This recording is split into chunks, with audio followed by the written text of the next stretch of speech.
Kā klusēšana nogalina attiecības? Ļoti vienkārši. Es esmu dzirdējis daudz dažādus stereotipus par klusēšanu, par to, ka jāklusē mīļā miera labad, ka klusēšana ir labāka, ka gudrākais piekāpjas un klusē un tā tālāk un tā joprojām var turpināt daudz. Tomēr gribu tev paskaidrot, kas ir tās lietas, kāpēc klusēšana var nogalināt un bojāt attiecības. Tas ir stāsts par to, ka klusējot cilvēkā ir ļoti daudz emociju. Tur var būt aizvainojums, tur var būt naids, tur var būt apvainošanās, tur var būt arī vienaldzība, kad cilvēks klusē un jau ir padevies un neko vairs negrib darīt. Klusēšana arī ir runāšana, tikai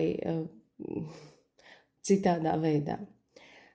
Cilvēks var klusēt, mēģinot noignorēt kaut kādas situācijas. Cilvēks var klusēt, lai nebūtu strīdu, bet tas nenozīmē, ka viņā nenotiek kaut kādas iekšējie konflikti un iekšējās cīņas un iekšējās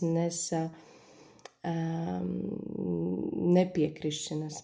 Man vispār ļoti fascinē un skumdina pāri, kuri savus strīdus risina klusējot vai savas nesaskaņas risina klusējot. Piemēram, sastrīdās un tad 2 nedēļas nerunā.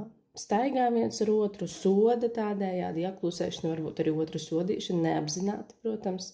Daudziem apzināti, tad visādi dzīvē gadās. Klusēšana nepalīdz risināt lietas, klusēšana neatrisina. Pat tad, kad ir priecīga situācija un cilvēks klusē, tas var mulsināt otru. Nedomājas, nerunāsim, par kaut kādiem strīdiem un sliktām lietām, parunāsim par foršām lietām. Piemēram, partneris uztaisa superīgu pārsteigumu, pagatavo vakariņas, sadedz sveces, un otrs atnāk un vienkārši pasmaida un klusē.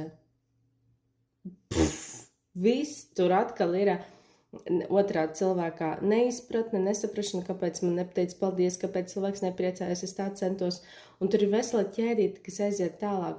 Un tās ķēdītes, viņas jau nekur nepazūd. Viņas sakrājās kaut kur ķermenī, kaut kur prātā, kaut kur sajūtās. Tas viss sakrājās un ilgtermiņā nepalīdz vispār.